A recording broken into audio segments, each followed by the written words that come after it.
Olá pessoal, aqui é o Gabriel do blog do Labemos e esse vídeo apresenta o terceiro post da série Bourdieu em Pílulas, uma série de posts de introdução ao pensamento sociológico do nosso honorável, admirável, venerável Pierre Bourdieu. No segundo post a gente viu que Bourdieu desenvolveu uma praxeologia como abordagem teórica ao estudo do mundo social, a partir da sua tentativa de superação da dicotomia entre modos objetivistas e subjetivistas de conhecimento da vida societária. Bourdieu integra ferramentas analíticas do objetivismo e do subjetivismo justamente para poder capturar ou apreender o mundo social na sua existência dupla, nas suas facetas objetiva e subjetiva. O social como objetividade existe na forma de espaços estruturados de posições determinadas por seu turno, pela distribuição desigual de recursos de poder ou formas de capital, que podem ser as mais diversas. Não só o capital econômico de posses materiais e poder aquisitivo, mas também o capital cultural de saberes ou competências educacionais socialmente valorizadas, sem contar as formas específicas de capital simbólico que operam dentro de campos particulares. Capital artístico no caso do campo artístico, capital científico no campo científico, capital religioso no campo religioso e assim por diante. Esses volumes diferenciados de capital que os agentes possuem em função das posições objetivas que ocupam no espaço social se associam, por sua vez, a condições de existência também diferenciadas.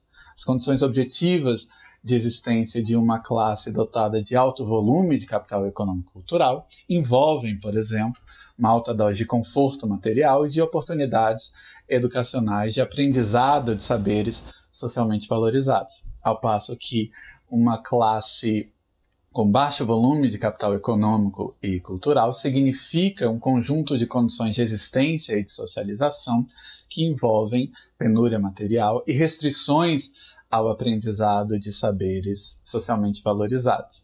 Essas condições objetivas de existência não existem somente fora dos agentes.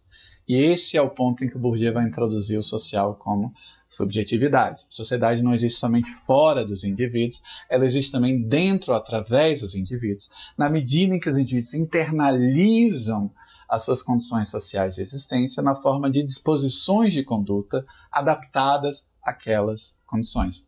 Por exemplo, uma disposição frugal ao consumo a partir de uma socialização em condições objetivas de existência que já envolviam a penúria econômica. Mas, de qualquer maneira, o crucial a levar em consideração é que o social internalizado pelos indivíduos não é somente a marca da sociedade no agente, é também o que impulsiona e habilita o agente a deixar suas marcas na sociedade. Portanto, a subjetividade individual é profundamente influenciada pelas suas condições sociais de existência. Essas condições são sedimentadas na subjetividade na forma de disposições de conduta, propensões a agir, pensar e sentir de determinadas maneiras, mas o que emerge da socialização não é uma matéria passiva, e sim um agente dinâmico, movido por certos interesses, pelo interesse em disputar alguns dos jogos competitivos que o mundo social possui, e também capacitado por certas habilidades práticas, habilidades sem as quais o agente não poderia intervir no mundo social de forma eficaz. E é através dessa ideia que o Bourdieu postula o hábitos como mediação fundamental entre o individual e o social. O hábitos é socialmente gerado, mas também socialmente gerador quando os agentes mobilizam suas disposições para agir no mundo social e assim contribuir historicamente para os processos pelos quais o mundo social se reproduz ou se transforma. O hábitos é socialmente constituído e socialmente constituinte. Ele é uma estrutura estruturada predisposta a funcionar como estruturante dos ambientes sociais em que os agentes estão imersos. Para mencionar a mais famosa, ou talvez infame, das acrobacias verbais do saudoso Bourdieu. Pois bem, no post eu trato de duas dimensões analíticas do hábitos. A primeira, que eu chamo de libidinal, no sentido mais amplo da libido como pulsão de vida, e a segunda, que eu chamo de dimensão hábil do hábitos. Quanto à dimensão libidinal, o elemento fundamental aqui é a ideia de interesse.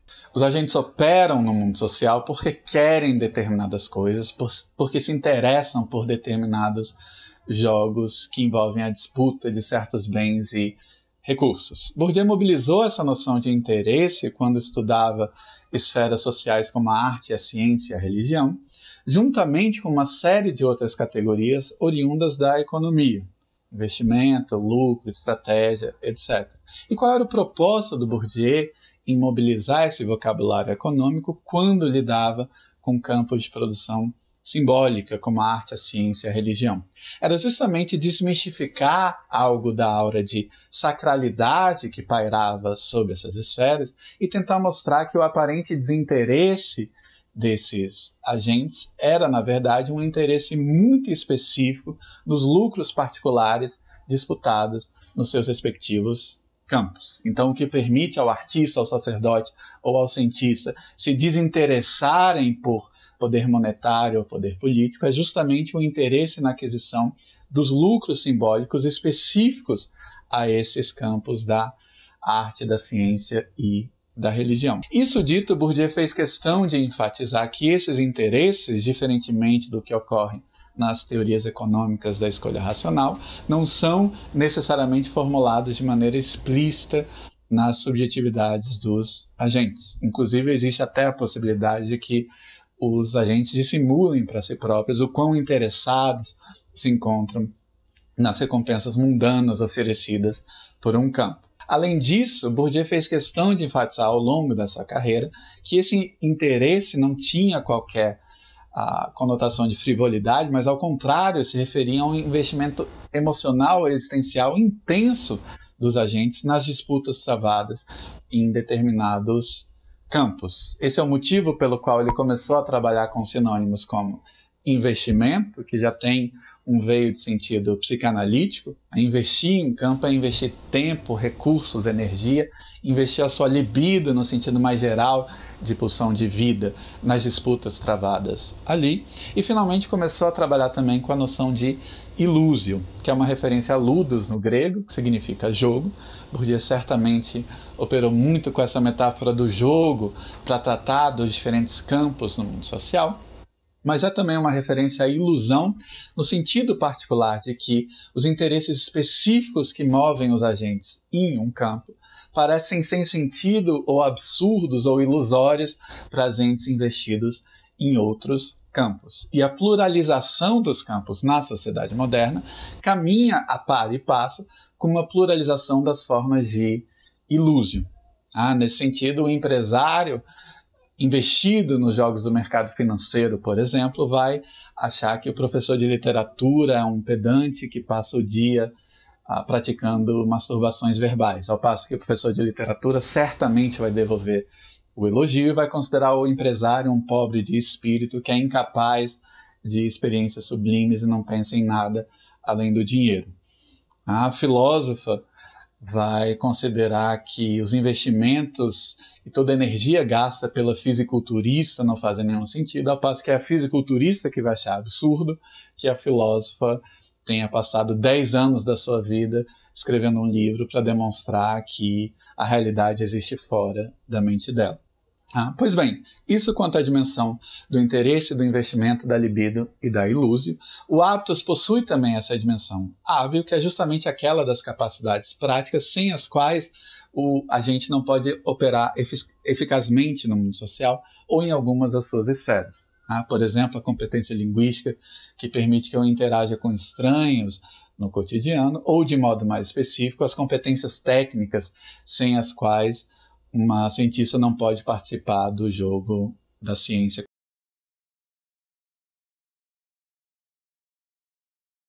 Por que o Bourdieu utilizou a noção de hábitos na sua matriz latina, em vez do termo de senso comum hábito?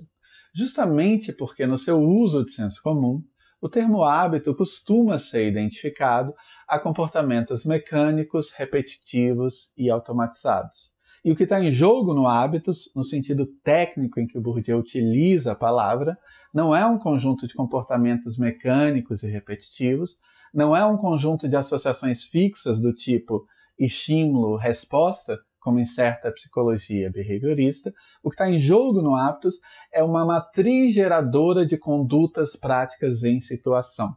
Uma matriz geradora a partir da qual os agentes respondem na prática a situações mais ou menos previsíveis ou imprevisíveis que encontram cotidianamente no mundo social. Nesse sentido, definir o Aptos como uma matriz gerativa ou geradora já é sublinhar que ele imbui o agente de uma capacidade adaptativa, de uma capacidade versátil, flexível e inventiva de improvisar em situações práticas que ele não pode prever com exatidão de antemão. Exemplos seriam as exposições linguísticas que nos capacitam a participar de conversas com pessoas que a gente jamais viu. Por definição, a gente não sabe exatamente aquilo que essas pessoas vão nos dizer, mas ainda assim a gente está imbuído dessa capacidade de interpretar no momento enunciados novos e de produzir os nossos próprios enunciados em resposta prática a esses enunciados ouvidos. Outro exemplo seriam as exposições mentais e corpóreas que capacitam um indivíduo a dirigir no trânsito de uma grande cidade. Uma das melhores maneiras de sublinhar essa adaptabilidade que o Aptos provê ao agente é definindo-o como um conjunto de esquemas. Esquemas de orientação prática que os agentes aplicam às suas situações particulares de ação. Em diversos momentos, o Bourdieu usou a fórmula esquemas de percepção, avaliação e ação para definir o Aptos. Em termos analíticos, esquemas de percepção seriam instrumentos cognitivos socialmente adquiridos pelos quais a gente dá sentido e inteligibilidade ao que encontra no mundo social. Na maior parte dos casos, esses esquemas operam através de operações de classificação, operações em que nós, espontaneamente, em boa parte dos casos, situamos certas entidades particulares em categorias gerais. Por exemplo, reconhecendo um médico pelo jaleco, reconhecendo um policial pela farda, reconhecendo certas formas de vestuário como signos de riqueza ou pobreza.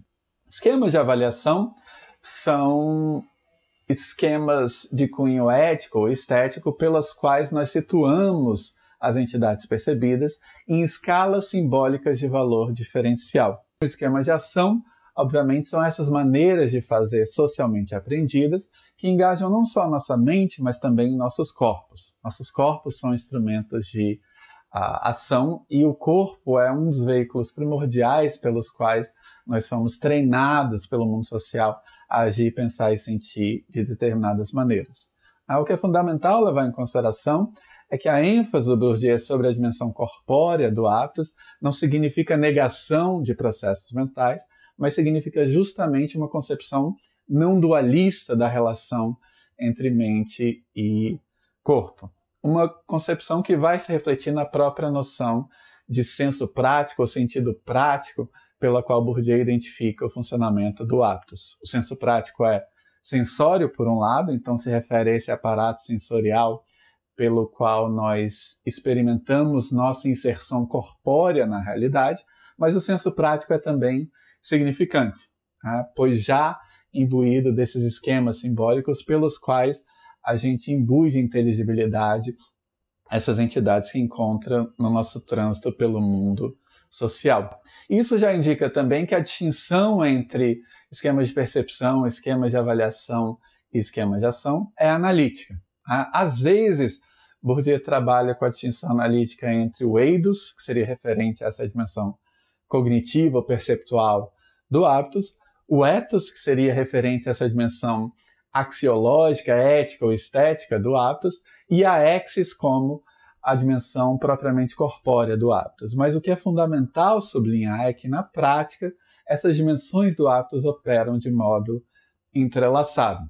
Um exemplo triste que a gente poderia dar seria o de um indivíduo branco com preconceito racial intenso em relação a negros. Por um lado, através de um certo esquema de percepção que o indivíduo interpreta características fenotípicas de outro indivíduo como indicativas da sua raça, é através de um esquema de avaliação racista que ele situa aquele indivíduo percebido em uma escala de valor na qual o indivíduo é colocado em posição inferior, E, por fim, é em função de uma certa educação do corpo pelo preconceito que ele responde a esse indivíduo percebido como de outra raça ou de uma raça inferior a partir de sentimentos físicos de agressividade ou de aversão. Pois bem, a gente viu então que o primeiro propósito fundamental do Aptos é apontar para essa mediação entre o individual e o social. O Aptos é a marca do social no agente individual, mas é também o que impulsiona e habilita o agente individual a deixar suas marcas no mundo social. O segundo propósito fundamental da noção de Aptos é sublinhar o caráter predominantemente tácito, infraconsciente e não discursivo dos motores subjetivos da conduta humana. E aqui entra a noção já mencionada de senso prático. Na maior parte dos casos, a gente responde aos desafios do mundo social não através de um cálculo explícito sobre alternativas de ação, não através de uma obediência consciente a certas normas de conduta, mas através de um senso prático treinado pela experiência pregressa, ou seja, pela exposição a circunstâncias sociais similares de ação. O que é importante para o Bourdieu é levar em consideração que muitas vezes as práticas analisadas pela ciência social possuem racionalidade estratégica, ou seja, adequação de meios a fins, possuem esse caráter de conformidade a certas normas de conduta, mas o problema de boa parte das abordagens na ciência social é que elas tomam esses traços formulados pelo exame teórico da ação como se eles fossem os verdadeiros motores subjetivos na mente dos agentes, quando na verdade, em boa parte dos casos, os agentes não teriam condições de atuar, seja pelo cálculo racional explícito, seja pela obediência consciente a normas. Esse erro intelectualista nas caracterizações da ação é tão comum que Bourdieu deu a ele um nome, chamou-o de falácia escolástica. Ela está presente em diversas abordagens, para além da teoria da escolha racional e dessas explicações normativistas da ação. A gente poderia, por exemplo, falar da análise que o Sartre faz do garçom de café, que eu menciono num texto sobre Bourdieu e Sartre, chamado Bourdieu, Sartre e o Garçom de Café, notinha de Sociologia Existencial sobre o Nada que Somos. No próximo post eu vou tratar de 3 características centrais do Aptos segundo Bourdieu, que são também 3 pontos de controvérsia entre Bourdieu e seus críticos. O caráter durável do Aptos, o caráter transponível das exposições do Aptos e, por último, a ideia de cumplicidade ontológica entre o Aptos e as circunstâncias sociais nas quais ele opera. A gente se vê lá, então. Até a próxima.